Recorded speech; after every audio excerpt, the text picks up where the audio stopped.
दोस्तों, सफल होना कोई बड़ी बात नहीं है, लेकिन सफल होकर भी असफल हो जाना ये तो बहुत ही इत्तेफाक की बात है। लोग क्यों सफल होकर असफल हो जाते हैं? इसके पीछे क्या कारण है?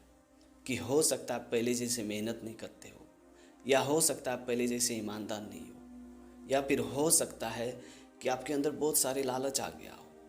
और इन्हीं कारणों की वजह से सफल लोग धीरे धीरे कब असफल हो जाते हैं उन्हें खुद नहीं पता चलता है। ऐसे ही कहानी है कुछ पेटीएम की। पेटीएम ऑनलाइन ट्रांजैक्शन यूपीआई की इंडिया की सबसे बड़ी कंपनी है, जिसकी शुरुआत फरवरी 2010 में की गई थी। पेटीएम की सबसे खास बात यह थी कि इसमें वॉलेट सिस्टम था, पोस्टपेड लोन अवेलेबल था और ओरो ऐप की अपेक्षा ये तेज़ी से काम करती थी। इसी वजह से पेटीएम यूजर्स की संख्या धीरे धीरे बढ़ने लगी और पेटीएम आसमान की ऊंचाइयों को छूने लगी।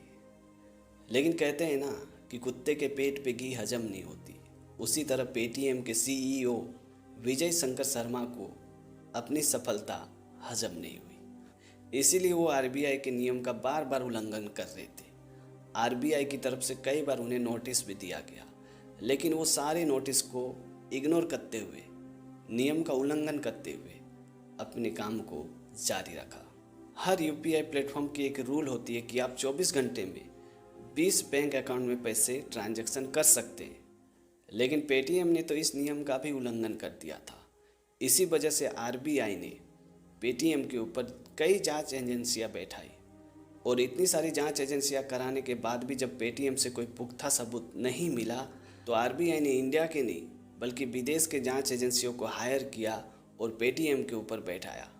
और इस विदेशी जांच के बाद जब मामला आया तो आरबीआई ने पेटीएम को एक नोटिस दिया जिसमें लिखा था कि 29 फरवरी 2024 के बाद ना तो आप अपने वॉलेट में पैसा जमा कर सकते हैं, ना उससे ट्रांजैक्शन कर सकते हैं और ना ही आप स्कैन कर सकते हैं।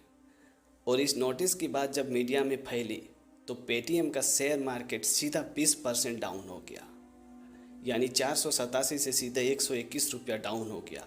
यानी अभी कुल पेटीएम की शेयर प्राइस 365 रुपये है। और मेरा अनुमान का था कि ये शेयर मार्केट की डाउन यही नहीं रुकेगी बल्कि और ज़्यादा गिरेगी। और इस गिरावट को देख के ये अनुमान लगाया जा सकता कि पेटीएम को ख़त्म होने में अब ज़्यादा देर नहीं लगेगी। अब आप ज़रा सोचिए कि पेटीएम इतना सक्सेस होने के बावजूद भी आरबीआई के नियमों का पालन क्यों नहीं कर रहा था, उनके नियम का उल्लंघन क्यों कर रहा था। इसका सीधा सीधा एक ही बात है कि पेटीएम के सीईओ विजय शंकर शर्मा को ये लग रहा था कि हम इतने कामयाब हो चुके हैं, हमारे पास इतना पैसा है कि हम अगर आरबीआई के नियम का पालन नहीं भी करते हैं तो वो हमें कुछ नहीं कर सकते। लेकिन पेटीएम के सीईओ विजय शंकर शर्मा की यही सोच उनको पूरी तरह से ले डूबी। तो मेरा सभी पेटीएम यूजर्स से एक ही रिक्वेस्ट है कि अगर आपके पेटीएम वॉलेट में पैसे पड़े हैं तो उसको जल्दी से निकाल लीजिए और दोबारा अपने पेटीएम को यूज करने अथवा वॉलेट में पैसा रखने की कभी मत सोचिए। बाकी तो आप खुद ही होशियार है, आपको क्या करना चाहिए क्या नहीं ये आपको अच्छी तरीके से पता है।